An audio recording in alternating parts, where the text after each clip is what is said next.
Rise of hell queen episode 10। जैसे ही सब लोगों की नज़र गेट के पास खड़े अर्जुन और अर्जुन के साइड में खड़ी सिया पर जाती है तो सब लोग हैरानी से उन दोनों को देखने लगते हैं। और अगर सबसे ज़्यादा कोई हैरान था तो वह खुराना फैमिली थी, क्योंकि किसी को नहीं पता था कि अर्जुन की ज़िंदगी में कोई लड़की भी है। सबको यही लग रहा था कि लड़के अर्जुन की कोई दोस्त है या कोई कलीग है।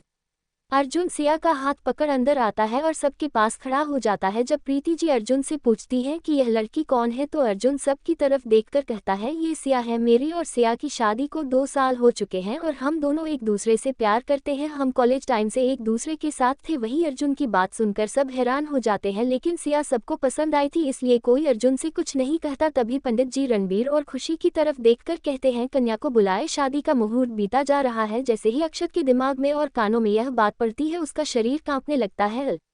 थोड़ी देर में कोयल और सलोनी रूहानी को नीचे लेकर आती है। रूहानी इतनी खूबसूरत लग रही थी कि जिसका कोई जोड़ी नहीं था। रूहानी शिव की नज़रें तो रूहानी पर से हटी नहीं रही थी। वहीं आज पहली बार रूहानी की नज़रें भी शिव के ऊपर जाकर अटक गई थी। लाल और गोल्डन शेरवानी में शिव लगी इतना हैंडसम रहा था। वहीं सलोनी और कोयल ले जाकर रूहानी को शिव के बगल से बिता देती है। शिव और रूहानी दोनों के चेहरे पर एक मुस्कुराहट थी। वही कोई और था जिसके चेहरे पर गम के बादल छाए हुए थे, लेकिन रूहानी के चेहरे की वह सच्ची मुस्कुराहट देख आज उसने खुद को कुछ भी गलत फैसला लेने से रोक लिया था। अक्षत आंखों में नमी और चेहरे पर मायूसी दिए शिव और रूहानी को देख रहा था। वही खुशी की नज़रें तो सिर्फ और सिर्फ रणवीर पर थी, क्योंकि रणवीर आज थोड़ा परेशान लग रहा था, लेकिन वह अपनी परेशानी की वजह किसी को नहीं बता रहा था।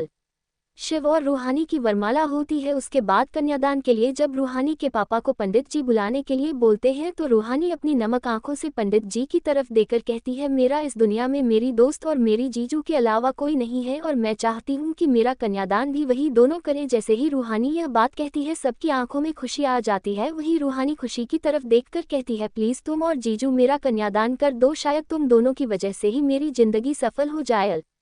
रणबीर और खुशी रूहानी का कन्यादान करते हैं। उसके बाद 7 फेरे, मंगलसूत्र और सिंदूरदान की रस्म होती है। तभी पंडित जी की आवाज़ सबके कानों में पड़ती है, शादी संपन्न हुई, आज से आप दोनों 7 जन्मों के लिए जीवन साथी हुए। वहीं शिव तो बहुत खुश था और खुश थे रजत और शिव के सारे दोस्त, क्योंकि सब जानते थे कि शिव रूहानी से कितनी मोहब्बत करता है। जब तक तो वह रूहानी को जानते भी नहीं थे, तब भी वह लोग सिर्फ की मोहब्बत को जानते थे और वहाँ नहीं को देखने के बाद तूने पक्का यकीन हो गया था कि शिव की मोहब्बत बेवजह ही इतना पागलपन भारी नहीं थी।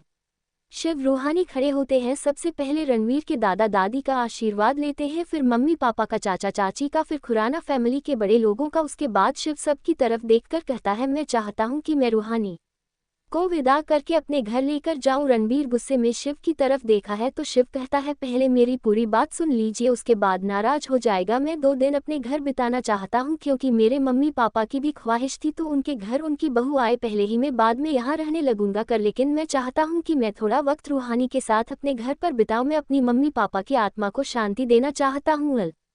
थोड़ी देर में रूहानी की विदाई हो जाती है। अक्षत आज पूरी तरीके से टूटकर बिखर चुका था। पहले अक्षत ने जो रूहानी के साथ किया था, उसके बाद किया का धोखा, फिर रूहानी की वीरान जिंदगी और आज रूहानी का किसी और की पत्नी बनाकर उसकी आंखों के आगे से चले जाना अक्षत को बर्दाश्त नहीं हो रहा था। अक्षत को समझने में देर लगी और जब समझ आया तब तक सब कुछ उसके हाथों से निकल चुका था। रूहानी अब किसी की पत्नी है और अक्षत का उसे पर कोई हक नहीं। वैसे भी रूहानी अक्षर से नफरत करती है। अक्षत ने रूहानी के साथ जो किया उसके लिए रूहानी का अक्षर से नफरत करना बनता है। रूहानी और शिव के जाने के बाद खुराना फैमिली भी इजाज़त लेकर अपने मेंशन के लिए निकल जाती है। वहीं सबके चले जाने के बाद रणबीर खुशी को अपनी बाहों में लेकर अपने कमरे में चला जाता है, क्योंकि खुशी को भी आराम करने की सख्त ज़रूरत थी। सब लोग शिव और रूहानी की शादी में लगे हुए थे, लेकिन किसी ने इस बात को नोटिस नहीं किया था कि उन सबके बीच में एक ऐसा शख्स भी मौजूद था जो उन लोगों की बर्बादी की कहानी लिखने जा रहा था। एक अंधेरे कमरे में एक लड़की दीवार पर लगे कुछ तस्वीरों को देख रही थी और सब पर उसने क्रॉस कर निशान लगाया हुआ था और सबके नाम के नीचे उनकी बर्बादी की डेट लिखी हुई थी। वह तस्वीर मित्तल फैमिली के मेंबर्स की थी और सबसे पहले जिसके नाम पर क्रॉस का निशान लगा था वह थी कोयल, उसके बाद वेदांश, उसके बाद बहुत से लोगों के नाम लिखे हुए थे और सबसे लास्ट में थी खुशी और रणबीर। वह जो कोई भी है वह भूल गया था कि वह किससे पंगा लेने की कोशिश कर रहा है। वह खुशी और रणवीर मित्तल है जिनकी नज़र चारों तरफ बनी रहती है। भले ही किसी ने किसी बात को नोटिस ना किया हो, लेकिन खुशी और रणवीर की नज़रों से कुछ छुपा हुआ नहीं था। लेकिन वह भी अपने दुश्मनों को इस बात की जानकारी नहीं देना चाहते थे, क्योंकि वह चाहते थे कि उनके सारे दुश्मन एक साथ आ जाएं और वह एक साथ सबको मारकर अपनी ज़िंदगी से हमेशा के लिए दूर कर दे और उसके बाद वह दोनों हमेशा अपने बच्चों के साथ खुश रहना चाहते थे। एक अनजान जगह बाकी कमरे में बैठी हुई थी और उसके पास 3 लोग और बैठे हुए थे। पाखी गुस्से में सबकी तरफ देखकर कहती है, आप सब लोग जब हम मौजूद थे तो उनके घर में वह शादी इतने आराम से हो कैसे गई? मुझे किसी भी कीमत पर कोयल वेदांश की जिंदगी से दूर चाहिए। उसके बाद ही मैं वेदांश को अपने इशारों पर नचा सकती हूँ और इसके लिए मैंने एक प्लान तैयार किया है और उसे प्लान को आज रात ही अंजाम देना होगा। तुम कुछ भी करके आज रात वेदांश को होटल बुला लो और हम अपने प्लान को आज ही अंजाम देंगे और आज ही कोयल हमेशा हमेशा के लिए वेदांश की जिंदगी से दूर हो जाएगी। कहीं बाकी की बात सुनकर उसके सामने बैठे वह 3 लोग मुस्कुराने लगते हैं, जिसमें से 2 लड़के और एक लड़की थी। वह लड़की पाखी की तरफ देखकर कहती है, पाखी कुछ भी करो लेकिन मुझे रणवीर की जिंदगी में से खुशी हमेशा के लिए बाहर चाहिए। फिर मैं उसे बताऊंगी कि पायल से उसका प्यार चीन की कीमत क्या होती है। पाखी पायल के कंधे पर हाथ रखे रहती है, तुम फिक्र मत करो, मैं वेदांश को और तुम रणवीर को हासिल करके रहोगी। अब तुम देखो मैं क्या करती हूँ और उन लोगों को तो इस चीज की भनक भी नहीं लगेगी।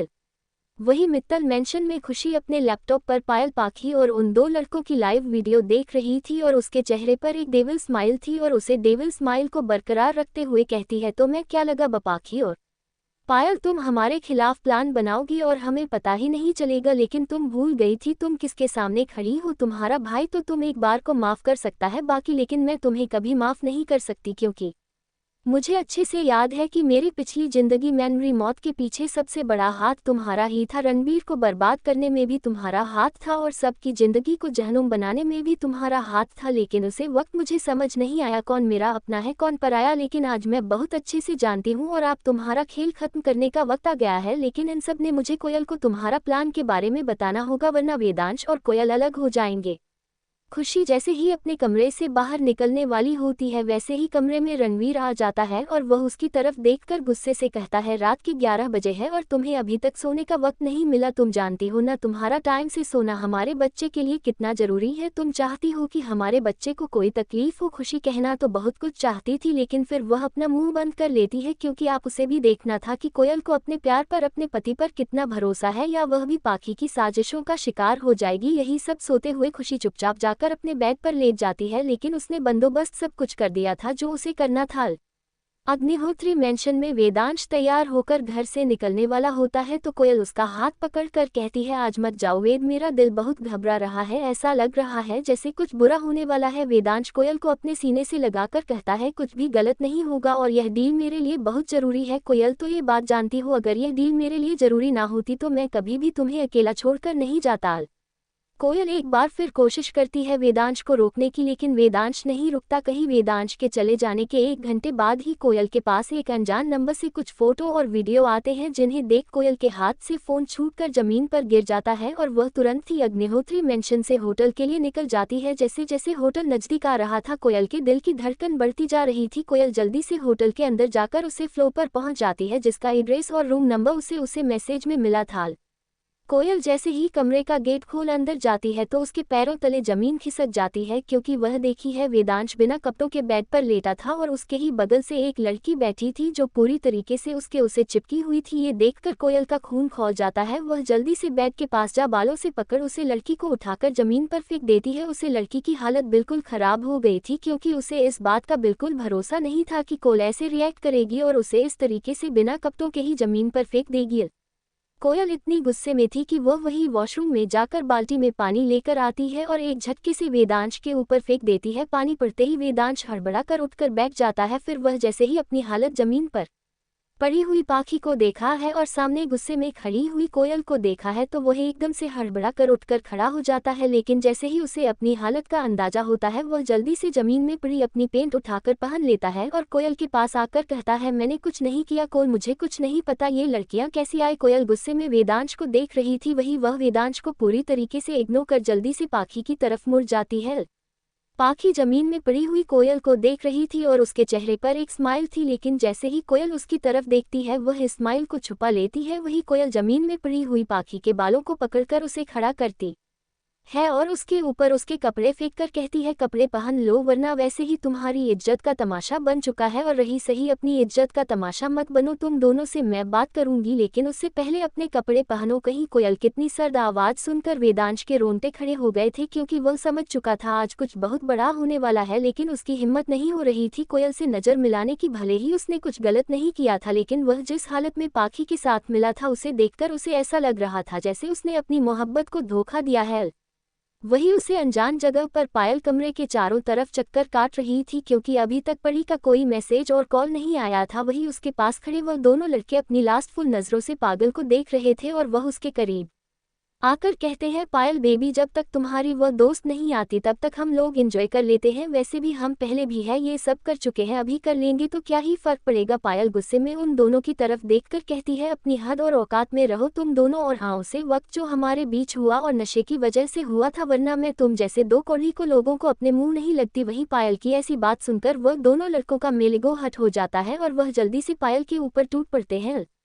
पायल उन दोनों को धमकी दे रही थी, लेकिन वह दोनों इस वक्त गुस्से में पूरी तरीके से पागल हो चुके थे। वह डरते जरूर थे, लेकिन पायल से नहीं बल्कि पाखी से, क्योंकि पाखी रणवीर मित्तल की बहन थी और पायल सिर्फ उसकी दोस्त, इसलिए पायल से नहीं डरते थे। वही वह दोनों पायल के कपड़ों को उतार कर फेंक देते हैं और दोनों ही लड़के उसके साथ जबरदस्ती करने लगते हैं। दोनों लड़के एक साथ उसके साथ इंटीमेट हो रहे थे, इसलिए पायल को बहुत दर्द हो रहा था। वह बहुत बुरी तरीके से चीख रही थी, चिल्ला रही थी, लेकिन उसे वीरान जगह में उसकी आवाज सुनने वाला कोई नहीं था।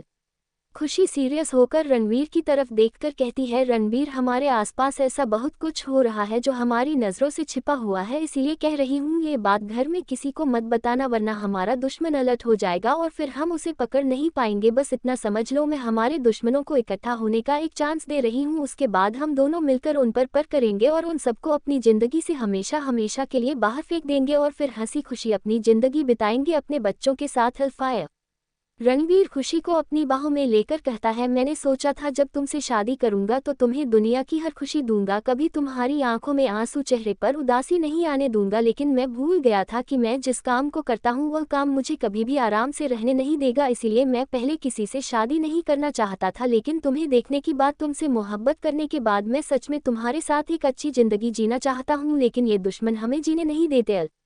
खुशी रणवीर के सीने से लगकर रहती है, आप फिक्र ना करें, ऐसा कभी नहीं होगा कि हम दोनों एक दूसरे से दूर हो जाए। रणवीर कभी अगर मैं आपसे दूर हो भी जाऊंगा तो आप मेरा इंतजार करना, मुझे भूलकर अपनी जिंदगी में आगे मत बढ़ जाना, अगर ऐसा हुआ ना तो मैं अपनी जान दे दूंगी, क्योंकि आपके बिना जीने के बारे में मैं सोच भी नहीं सकती।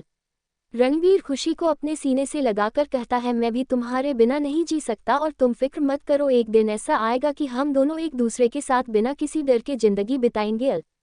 रणवीर खुशी को लेकर अपने कमरे में चला जाता है और आराम से उसे बेड पर लेट देता है, क्योंकि खुशी की कंडीशन ठीक नहीं थी और ऊपर से बच्चे की जिम्मेदारी। खुशी स्ट्रेस में थी क्योंकि चारों तरफ से उसे स्ट्रेस हो रहा था और रणवीर खुशी को ज्यादातर इन चीजों से दूर रखना चाहता था, लेकिन रणवीर भूल गया था वह मरकर वापस आई थी और ऐसे कैसे अपने दुश्मनों को छोड़ सकती थी, जिनकी वजह से रणवीर उसकी और उसके आसपास के लोगों की जान गई थी, और इन सब में जो जिम्मेदार है बड़ी उसकी आप इंसाफ होगा और पहले मोहरे की मौत होगी। खुशी अपना फोन उठा किसी को मैसेज ड्रॉप करती है और आराम से अपना सर रणवीर के सीने पर रखकर आंखें बंद कर लेती है। आंखें बंद करते ही अपने मन में रहती है, पहले मोहरा, पहली मौत की शुरुआत हो गई है, क्योंकि अगर हमें जिंदा रहना है तो हमें पहले इन सबको मारना होगा और सबसे पहले शुरुआत तुमसे होगी पायल, क्योंकि तुम उनका सबसे स्ट्रांग मोहरा हो जो कभी भी इस बाजी को पलट सकती है, इसलिए तुम्हारा मारना सबसे पहले है। अगली सुबह सब लोग मित्तल मेंशन में ही रुके हुए थे, क्योंकि कल की भाग दौड़ के बाद सब बहुत थक गए थे। वहीं दूसरी तरफ बाकी अपनी नई चाल चलने के लिए तैयार हो गई थी और अब उसने सोच लिया था कि उसे क्या करना है, लेकिन वह अभी तक अपने फार्म हाउस नहीं पहुंची थी। अगर वह वहां पहुंचती तो उसे पायल की हालत के बारे में जानकारी हो जाती थी। अचानक हम हाउस में काले कपड़े पहने ढेर सारे बॉडीगार्ड्स घुस जाते हैं और इस हालत में पायल को वहां से उठाकर ले जाते हैं और सब कुछ क्लीन कर देते हैं। वहीं पायल को जब होश आता है तो वह खुद को एक बंद जगह में पाती है और उसे जंजीरों से बांध कर रखा गया था। पायल जोर जोर से चिल्लाने लगती है। वह चारों तरफ देख रही थी लेकिन अंधेरे के सिवाय उसे कुछ दिखाई नहीं दे रहा था। उठने की कोशिश की तो उठ नहीं पाई। जब हाथों को हिलाया तो समझ गई कि उसे बांधा गया है और जंजीरों की आवाज से पता चल गया था उसे रस्सी से नहीं बल्कि जंजीरों से बांधा गया है। वहीं बाहर खड़े बॉडीगार्ड अंदर से आ रही आवाज को सुन रहे थे लेकिन उनके पास ऑर्डर नहीं था कि वह अंदर जा सके और नहीं ऑर्डर था कि वह वहां से रह सके, इसीलिए वह चुपचाप एक रोबोट की तरह वहां खड़े हुए थे। शिव और रूहानी के यहाँ जब शिव रूहानी को विदा कर लाया तो वह अपने आप से ही रूहानी का घर प्रवेश करता है क्योंकि शिव के घर में कोई भी नहीं था और उसने किसी को यहाँ आने भी नहीं दिया था क्योंकि वह अपने मोमेंट्स को अकेले बिताना चाहता था। जब रूहानी का गृह प्रवेश करता है उसके बाद रूहानी को अपने कमरे में लेकर जाता है और उसे कहते हैं मैं खाने का बंदोबस्त करता हूँ क्योंकि आज तो खाना बना नहीं है तो मैं बाहर से ऑर्डर कर देता हूँ। रूहानी हाँ बोल देती है। रूहानी अपने कपड़े चेंज करके आती है तो उसने इस वक्त एक रेड साड़ी पहन रखी थी, गले में मंगलसूत्र, मांग में सिंदूर, हाथों में चूड़ियां, कुल मिलाकर वह बहुत खूबसूरत लग रही थी। जैसे ही शिव की नज़र रूहानी पर पड़ती है वह तो रूहानी में इस कदर खो जाता है कि उसे समझ ही नहीं आया था कि कब रूहानी उसके सामने आकर खड़ी हो गई। आज शिव का सपना साकार हो गया था जिसे वह स्कूल टाइम से देखता रहा था कि रूहानी उसकी दुल्हन बनेगी। यह वही साड़ी इस वक्त रूहानी ने पहन रखी थी जिसे सिर्फ सपनों में देखा करता तो रूहानी को पहने हुए आज शिव का हर सपना सच हो गया था। रूहानी जब शिव के हाथ को पकड़कर खींचती है तब जाकर सिर्फ अपनी दुनिया से बाहर आता है और रूहानी की आंख से काजल निकाल उसके कान के पीछे लगाकर कहता है बहुत खूबसूरत लग रही हो, कहीं मेरी ही नज़र ना लग जाए। सिर्फ की बात सुन रूहानी को शर्मा जाती है और उसका चेहरा लाल पड़ जाता है। फिर वह बात को बदल कर रहती है खाना क्या, मुझे भूख लगी है, सिर्फ हमेशा अपनी गर्दन हिलाकर कहता है।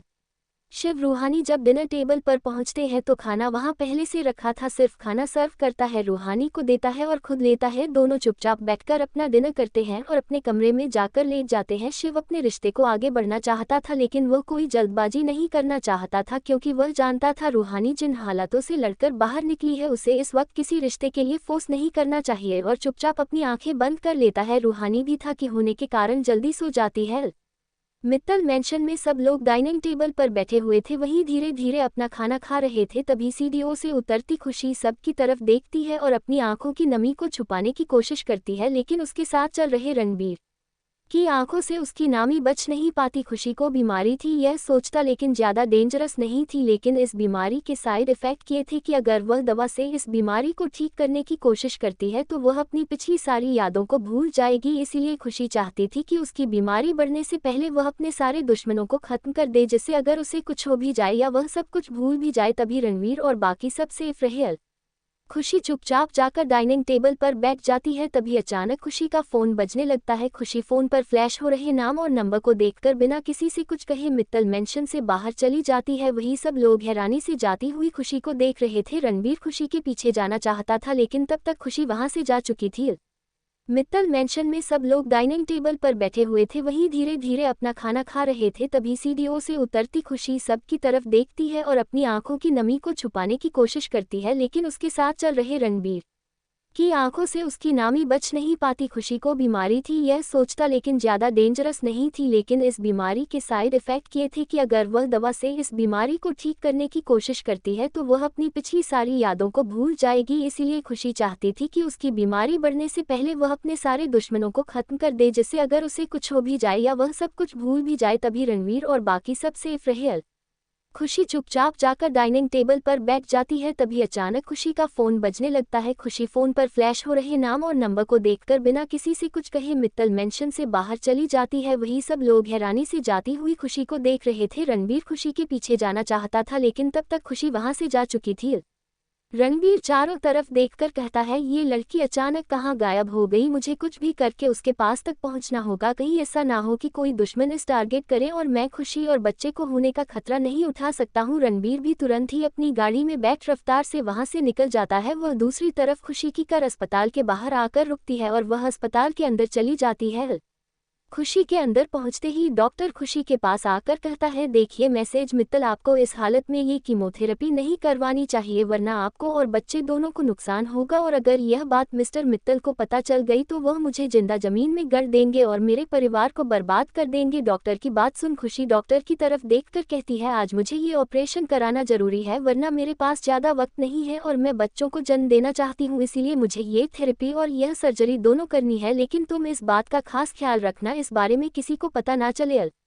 डॉक्टर खुशी की बात सुनकर जल्दी से ओटी में सारी तैयारी करने चला जाता है। ओटी में पहुंचने के बाद डॉक्टर जल्दी से रणवीर के नंबर पर कॉल करता है और उसे खुशी के बारे में सारी डिटेल्स बता देता है, क्योंकि वह जानता था कि अगर बाद में रणवीर को पता चला तो उसे एक दर्दनाक मौत मिलेगी और अभी अगर वह खुशी के खिलाफ भी जाता है तो रणवीर उसे सेफ रख लेगा। यही सब जानकर वह रणवीर को सारी जानकारी दे देता है।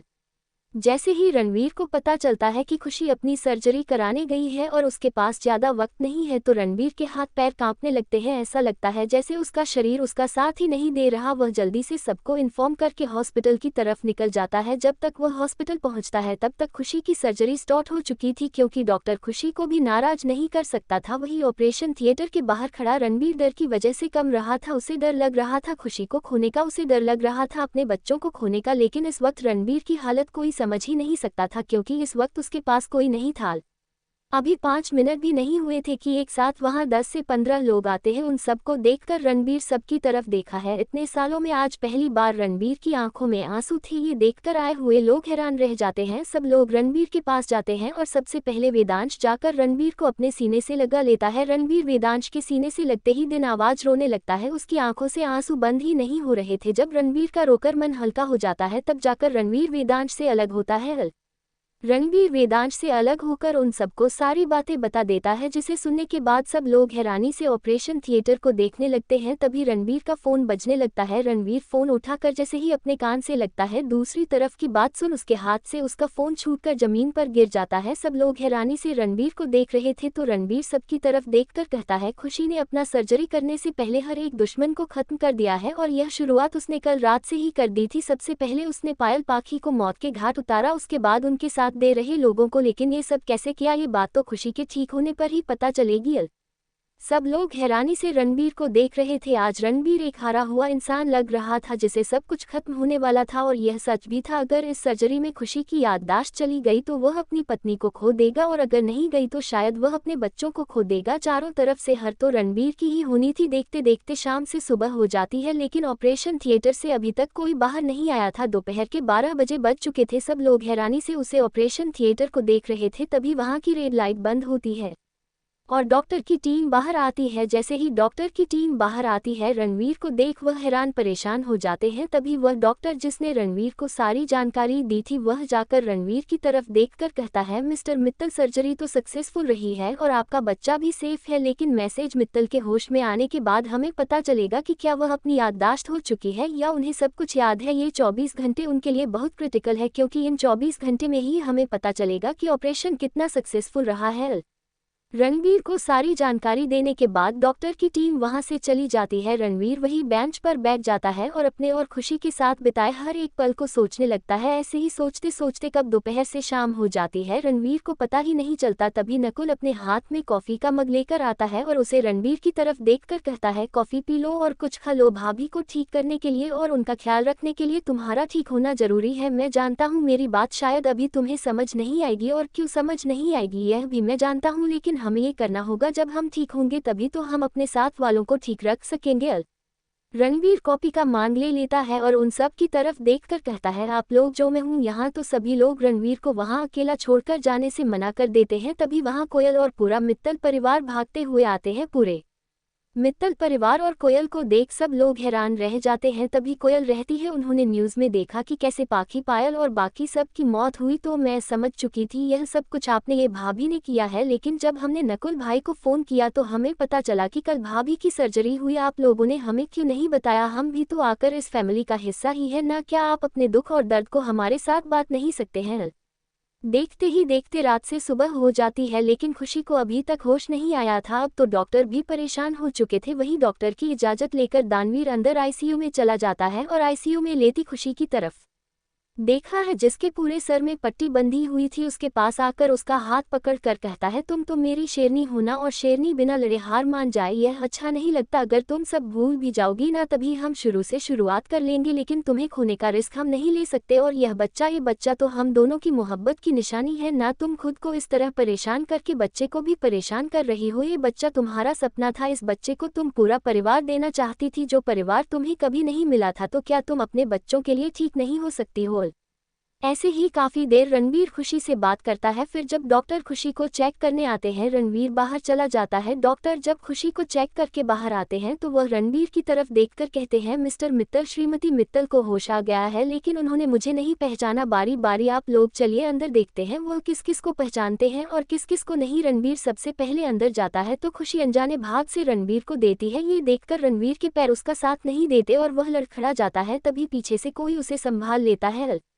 रणवीर खुशी से बात करता है। फिर जब डॉक्टर खुशी को चेक करने आते हैं रणवीर बाहर चला जाता है। डॉक्टर जब खुशी को चेक करके बाहर आते हैं तो वह रणवीर की तरफ देखकर कहते हैं, मिस्टर मित्तल, श्रीमती मित्तल को होश आ गया है लेकिन उन्होंने मुझे नहीं पहचाना। बारी बारी आप लोग चलिए अंदर देखते हैं वह किस किस को पहचानते हैं और किस किस को नहीं। रणवीर सबसे पहले अंदर जाता है तो खुशी अनजाने भाग से रणवीर को देती है। ये देखकर रणवीर के पैर उसका साथ नहीं देते और वह लड़खड़ा जाता है। तभी पीछे से कोई उसे संभाल लेता है। रणवीर जब अपनी नजरों को पीछे करके देखता है तो उसके पीछे शिव, वेदांश, समर, नकुल, निकुंज और नमन खड़े थे। उन सब को देखकर रणवीर वेदांश की तरफ देखकर कहता है, मुझे खुशी की नजरों में अपने लिए एक अनजाना एहसास क्यों दिख रहा है। वेदांश रणवीर की तरफ देखकर धीमी आवाज में बोलता है, शांत रखो खुद को, अगर तुम ही इस तरीके से बिहेव करोगे तो भाभी को कौन संभालेगा और तुम्हारे ऊपर भाभी के साथ साथ उनके बच्चे की भी जिम्मेदारी है। तो संभालो खुद को और भाभी की नजरों में खुद को एक अच्छा पति साबित करो जिससे वह तुम्हें छोड़कर कभी न जाए। खुशी डॉक्टर की तरफ देखकर कहती है, डॉक्टर क्या आप जानते हैं कि मैं कौन हूँ और मेरा नाम क्या है। डॉक्टर है हैरानी से खुशी की तरफ देखकर कहते हैं, आपको अपना नाम भी याद नहीं है। खुशी ना मैं अपनी गर्दन हिलाकर कहती है, नहीं मुझे मेरा नाम नहीं याद और मुझे तो ये भी याद नहीं कि मैं कौन हूँ। डॉक्टर गहरी सांस लेकर कहता है, आपके दिमाग में एक ब्लू क्लॉट था जिसका सर्जरी हुई है इसलिए आपको शायद कुछ भी याद नहीं। आप अपनी पुरानी सारी यादों को भूल चुकी है इसलिए अभी आप थोड़ा रेस्ट कीजिए। जब आप प्रॉपर तरीके से सारी बातें जानने के लिए ठीक होगी तभी आपको सब कुछ बताया जाएगा। खुशी हमें अपनी गर्दन हिला देती है और बेड पर चुपचाप लेट जाती है। वहीं बाकी सब लोग भी एक एक करके कमरे से बाहर चले जाते हैं। डॉक्टर बाहर आकर रणवीर की तरफ देखकर कहता है, मिस्टर मित्तल, हमें जिस बात का डर था वही हुआ। मैसेज मित्तल को कुछ भी याद नहीं है और एक साथ उन्हें सब कुछ याद दिलाकर उनकी जान को जोखिम में नहीं डाल सकते, इसलिए आप जब तक वह पूरी तरीके से ठीक नहीं हो जाती उन्हें कुछ भी याद दिलाने की कोशिश मत कीजिएगा। जब वह ठीक हो जाए तब धीरे धीरे उन्हें सब कुछ बताएगा। अभी तो फिलहाल 15 दिन उन्हें अस्पताल में ही रहना है। डॉक्टर की तरफ उम्मीद भरी नजरों से देखकर कहता है, क्या उसे अतीत याद आ जाएगा। डॉक्टर रणवीर की तरफ देखकर कहता है, मिस्टर मित्तल मैं पक्का नहीं कह सकता, ऐसे किस में कभी कभी पेशेंट को कुछ भी याद नहीं आता और कभी कभी सब कुछ याद आ जाता है। अब ये सब कुछ तो भगवान के ऊपर है कि मैसेज मित्तल को क्या याद आता है और क्या याद नहीं आता। तो अभी आप उन्हें आराम करने दीजिए, जब अगले राउंड पर मैं आऊँगा तब उनकी स्थिति देखकर आपको अपडेट दे दूंगा और आप में से कोई भी अभी उनके पास मत जाना वरना वह आप लोगों को देखकर पैनिक करने लगेंगे। सब लोग बाहर बैठे हुए थे। रणवीर सब की तरफ देखकर कहता है, आप सब लोग घर वापस चले जाए, यहाँ पर मैं हूँ और बॉडीगार्ड्स भी हैं। घर कोई जाना तो नहीं चाहता था लेकिन रणवीर के कहने पर सब चले जाते हैं, लेकिन शिव अभी भी रणवीर के पास मौजूद था। वही रूहानी शिव की तरफ देखकर कहती है, क्या खुशी कभी ठीक नहीं होगी। सिर्फ रूहानी को अपने सीने से लगाकर कहता है, भाभी बहुत जल्दी ठीक हो जाएंगे, तुम फिक्र मत करो, घर जाओ और आराम करो। और हाँ, अभी हमारे घर जाने की जरूरत नहीं है, अभी तुम मित्तल मेंशन चली जाओ क्योंकि मैं भी यहाँ हूँ तो वहाँ तुम्हारा अकेले कौन ध्यान रख पाएगा। अभी पूरा मित्तल परिवार और बाकी सब गए थे कि तब तक वहां खुराना फैमिली आ जाती है। खुराना फैमिली को देखकर रणवीर गहरी सांस लेकर उन्हें जो कुछ हुआ सब कुछ बता देता है और यह भी बता देता है कि खुशी अपनी पूरी याददाश्त हो चुकी है। उसकी याददाश्त आने के चांस सिर्फ 1% है और बाकी 99% उसके याददाश्त नहीं आएगी। यह सब जानकारी पूरा खुराना परिवार सकते में आ जाता है। किसी को समझ ही नहीं आ रहा था कि उनके घर के बच्चों के साथ हो क्या रहा था, कभी कुछ होता है कभी कुछ, लेकिन डॉक्टर ने जो कहा वह भी रणवीर पूरी फैमिली को बता देता है। सब लोग दूर से ही खुशी को देखकर वापस चले जाते हैं लेकिन अर्जुन, रजत और अक्षत अभी भी अस्पताल में मौजूद थे। रात के तकरीबन 2 बजे एक साया चुपचाप से खुशी के कमरे में जाता है और बेहोश खुशी को अपने साथ लेकर वहां से चला जाता है। वहां मौजूद सारे बॉडीगार्ड, अक्षत, अर्जुन, राजत सब लोग गहरी नींद में सोए हुए थे। रणवीर इस वक्त डॉक्टर से मिलने गया था और शिव भी उसी के साथ किया था, इसीलिए जब वह साया खुशी को लेकर वहां से गया तो रणवीर और शिव ने उन्हें नहीं देखा। जैसे ही डॉक्टर से मिलकर रणवीर वापस आता है और वह कांच की दीवार में से जैसे ही बैग की तरफ देखा है उसके हाथ से उसका फोन छूटकर जमीन पर गिर जाता है और तेजी से चिल्लाता है। उसकी इतनी तेज आवाज सुन सब लोग अपने होश में वापस आते हैं। सब लोग हैरानी से उधर देखते हैं तो पूरा बेड खाली था, खुशी का वहां नामो निशान नहीं था। अर्जुन जल्दी से कमरे के अंदर जाता है और उसके पीछे रणवीर थी लेकिन वहां कुछ नहीं था। पूरे अस्पताल की सिक्योरिटी चेक की जाती है, लेकिन किसी ने भी खुशी को अस्पताल से बाहर जाते हुए नहीं देखा था। सारी सीसीटीवी फुटेज सही थी, कहीं से कुछ भी फुटेज गायब नहीं थी। तो वह इंसान खुशी को कैसे अस्पताल से बाहर लेकर गया, किसी को कुछ समझ नहीं आ रहा था। वहीं रणबीर गुस्से से अक्षत, अर्जुन और रजत की तरफ देखकर कहता है, 10 मिनट के लिए तुम्हारे पास छोड़कर गया था मैं उसे, और 10 मिनट भी तुम लोग उसका ख्याल नहीं रख पाए। अरे बहन थी वह तुम लोगों की, इतने में तो उसका ख्याल रख लेते तुम लोग। तुम तीनों अभी के अभी मेरी आंखों के सामने से चले जाओ, वरना मेरे हाथों आज कुछ अनर्थ हो जाएगा। और मैं नहीं चाहता जब मेरी बीवी मेरे पास आए तो उसे पता चले कि मैं उसके भाइयों को जान से मार डाला। इससे बेहतर होगा कि चले जाओ यहाँ से। रणबीर को इतने गुस्से में देखकर वह तीनों भी चुपचाप वहाँ से चले जाते हैं, क्योंकि वह जानते थे कि रणबीर इस वक्त कितने गुस्से में था। शिव ने सबको फोन करके बता दिया था कि खुशी हॉस्पिटल से गायब हो गई है। किसी को समझ नहीं आ रहा था खुशी जा कहाँ सकती है। पूरे मुंबई शहर में कर्फ्यू लगा दिया गया था, चारों तरफ नाकाबंदी थी, सारे airport, bus stand, railway stand सब कुछ बंद कर दिया गया था, लेकिन खुशी का कुछ पता नहीं चल रहा था। रणबीर गुस्से की आग में जल रहा था। रणबीर का इतना भयानक रूप इतने दिनों बाद देखकर सब डर के साए में थे। किसी को समझ नहीं आ रहा था कि रणबीर की खुशियों को किसकी नज़र लगी और खुशी हॉस्पिटल से कैसे गायब हुई, और खुशी के साथ साथ उनका बच्चा भी। किसी को समझ ही नहीं आ रहा था कि खुशी कहाँ है और उसे कौन लेकर गया, क्योंकि खुशी बेहोश थी दवाइयाँ की वजह से। वह खुद से तो कहीं जा नहीं सकती। कौन था वह साया और कहाँ लेकर गया खुशी को? क्या रणबीर को खुशी वापस मिलेगी या हो जाएंगे रणबीर और खुशी हमेशा के लिए अलग? क्या खुशी की याददाश्त वापस आएगी? Thank you for listening. Like और कमेंट करना ना भूलें और मोर स्टोरीज के लिए सब्सक्राइब करें। मिलते हैं नेक्स्ट वीडियो में।